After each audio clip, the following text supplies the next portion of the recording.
Your captain hails you. Welcome, fellow hunters. Thanks for the support so far.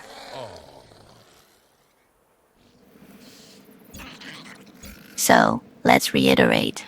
We've managed to keep Takkar alive over the initial first, very difficult and life-threatening days, moving him there and back again.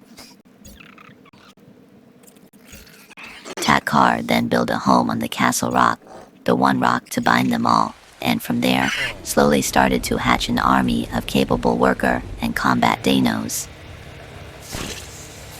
Eventually, Takkar managed to arrive at the so-called mid-game, and from there, as mentioned before, things really started to get exciting. We are now level 73, and Takkar spent a huge amount of time since the last session to majorly improve and expand the Castle Rock HQ. Of course, a whole range of new engrams had been unlocked, and with that, a whole range of new options.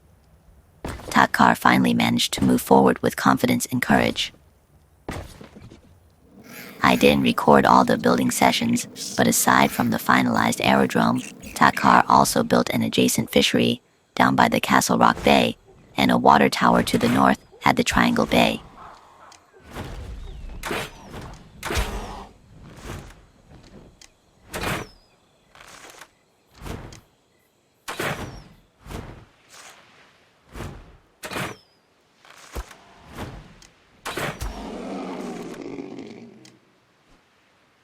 Hunting Quetzals grants you gamma tributes, and precautionary, makes sure they don't constantly batter your home and animals. Unfortunately, as you can see, you can't always get what you want.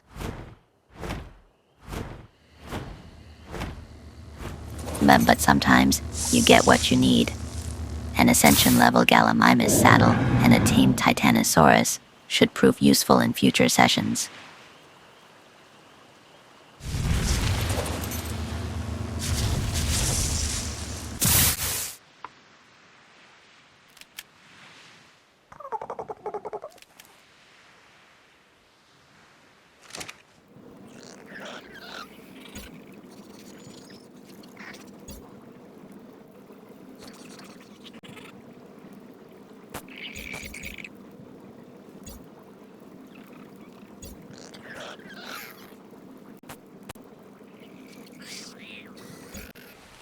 Now, dear fellow hunters, let's hatch one of my favorite and very first big dino class.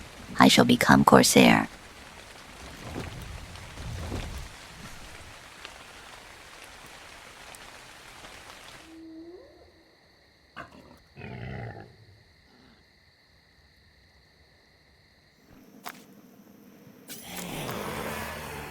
Let's level up that beast.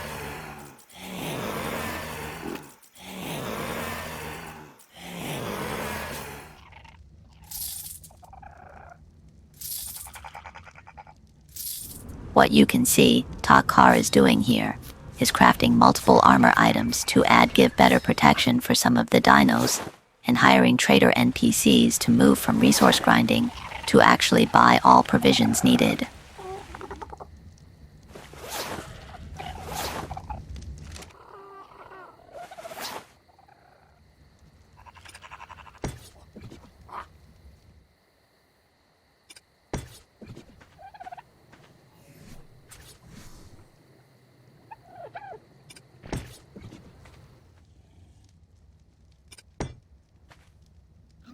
The capitalism mod is indeed one of my favorite mods, and if it's only to style the traders' looks like I'd imagine them to be.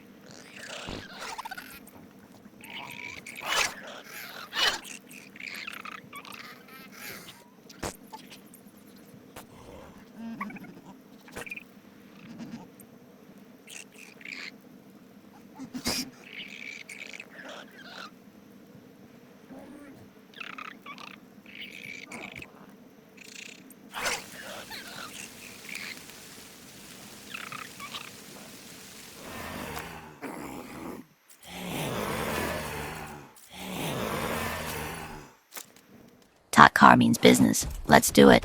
Victory, death, pestilence.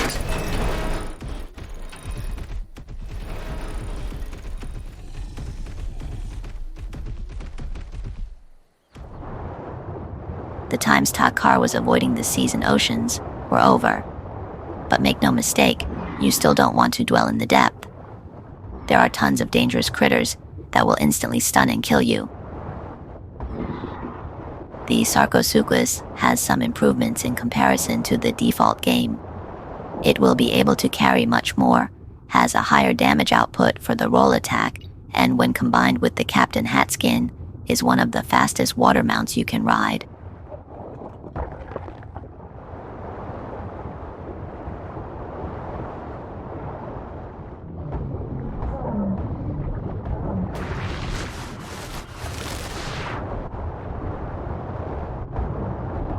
I wouldn't have engaged that Mosa with a freshly hatched Sarco, but with a high-level refined, the Mosa is going to be the one fleeing from you, at least the non-alpha variants.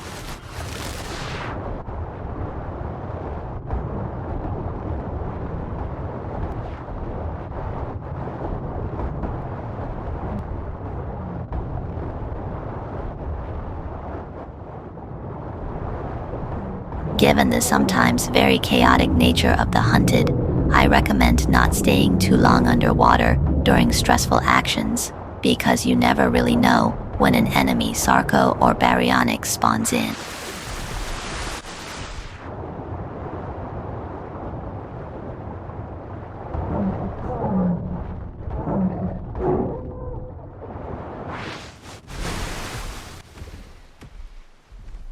If they manage to catch you by surprise, you'll be dead in a matter of seconds. Also, watch out for Nidarius and eels. An alpha creature should be recognizable from far away. Now, let's tame this little shy bugger. Given their easily startled nature, Phaeomias are indeed one of the hardest tames in the Hunted 2.0. Nevertheless, you really want to get your hand on one, because they have quite a unique set of features. For one, the Phaeomia has decently more speed, jumping power, and higher carry weight. It can also use its poop to distract enemies, based on a level-modified random chance. Imagine acting like a hare. Jump to the side and poop. A super special feature of the Phaeomia in the Hunted 2.0 is its afterburner, which is meant literally. If you put propellant in its inventory and hold a torch, you can ignite when it lets gas, which will boost its speed and jump capacities.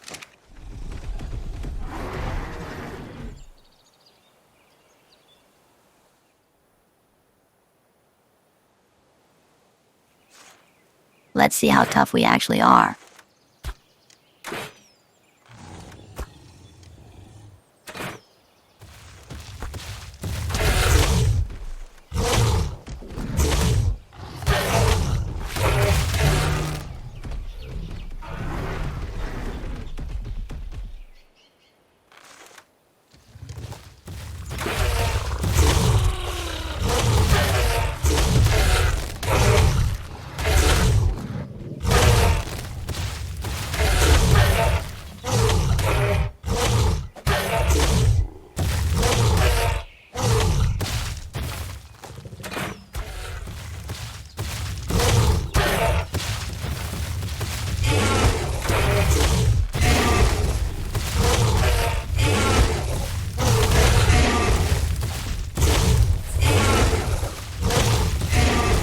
Wait for it. They're going to jump to their death. Literally. 1, 2, and 3. Goodbye.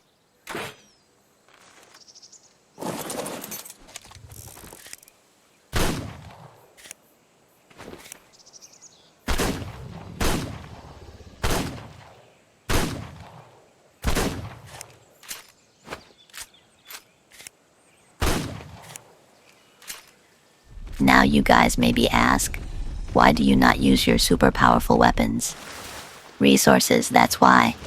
It's not necessarily the ammunition for the guns, but repairing them and my armor after long battles.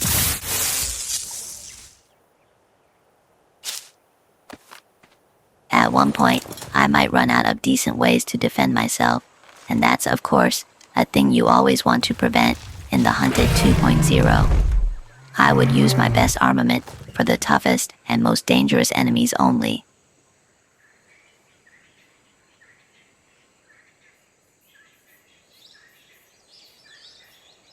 I finally found myself to be ready and prepared enough to penetrate the nearby swamps. The trees over there have plenty of the most needed resources, like sap, organic polymer, rare flowers, and rare mushrooms.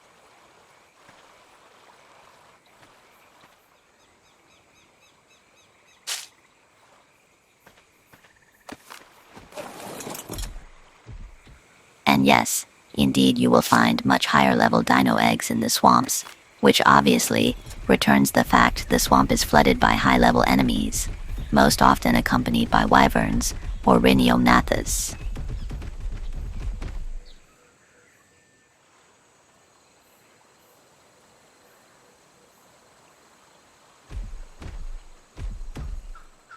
Come kitty kitty, come kitty kitty.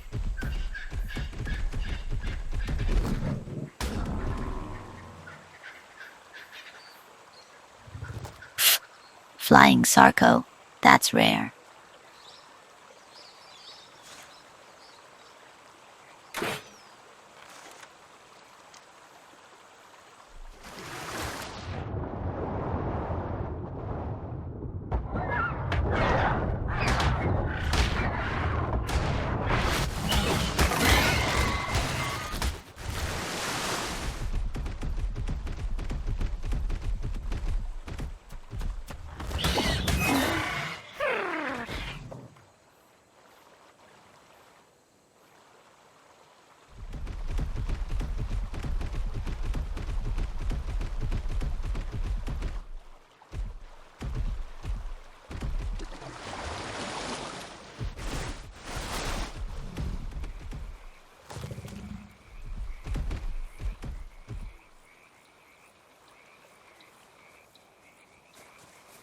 One of the best things is no longer needing to be concerned about humans, at least if they come in low numbers. Bola has no effect on the Sarco, but it's still vulnerable to flame arrows.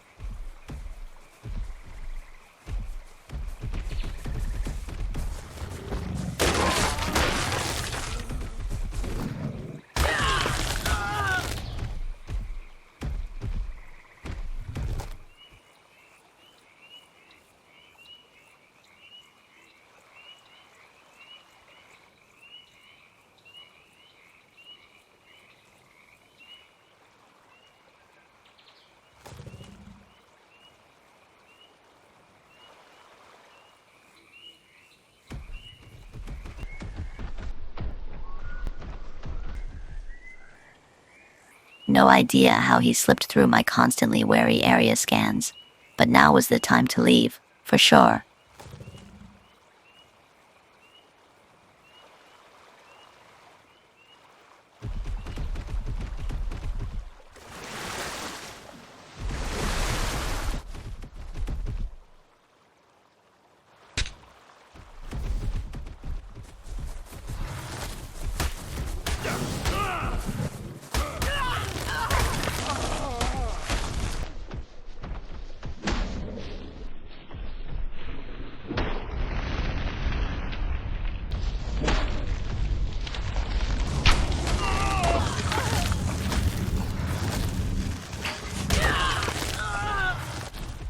Fire arrows are very dangerous, but I guess my high-level armor has enough protection even for that.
Dude, seriously? When I returned home, I reconned something was fishy. There first was an unfamiliar sound, and then my dinos were all acting up. Takkar had to take a closer look.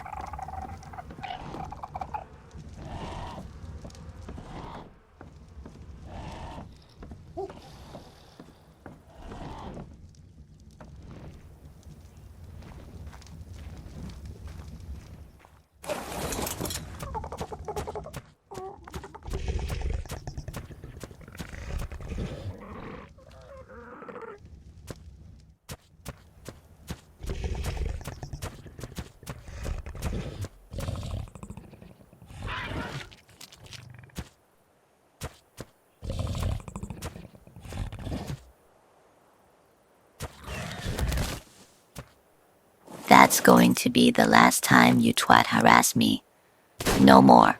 Die already.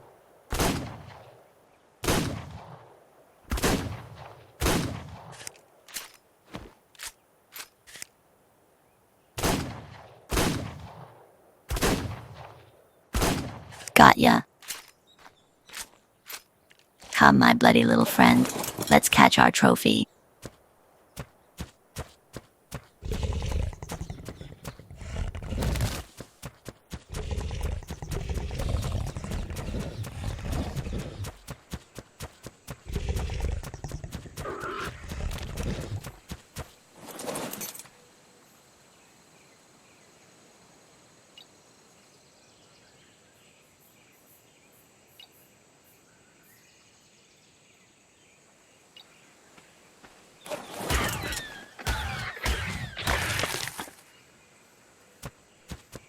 Takkar approves. Goodbye.